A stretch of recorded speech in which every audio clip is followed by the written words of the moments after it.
जादव संघर सांबादिक सम्मेलन देखो आम आज आपण मानक डाकिबार कारण हूँ आम नूतन भाव समस्ते चयन होचु एवं ओडिशार दायित्व नहीं आम पाखे मुख्य हिसाब से आम संजीव मारिक आम मुख्य उपदेष्टा हिसाब रे एवं सभ्यसचिव भाव सभापति हेले एवं आमर रश्मिराणी बेहरा जे महिला सभानेत्री हेले आम सब मिसिकी मुख्य उद्देश्य होची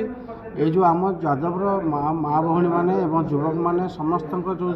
सबू वर्गर लोक मैंने अवहेलित रोच आम सचेतन करूँ सचेतन अच्छा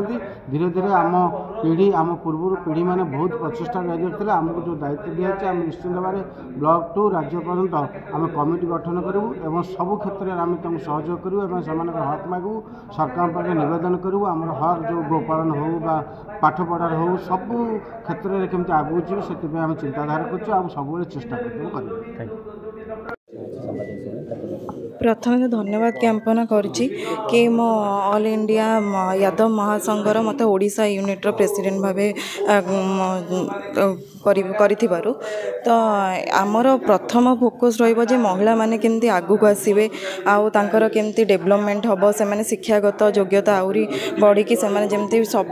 क्षेत्र रे जॉब अपॉर्चुनिटी पाइबे आउ आगु को बढ़िबे राजनीति क्षेत्र सब क्षेत्र जो घरे रहि जाइछन्ती से माने केमती आगु को आसीबे आमर टीम गठन गोटे करूँ जमीक समस्ते जिला स्तर में ब्लॉक स्तर में पंचायत स्तर में सब स्तर में आम केमती आगे नबू और समस्त गोटे टीम करूँ मूल लक्ष्य। Thank you.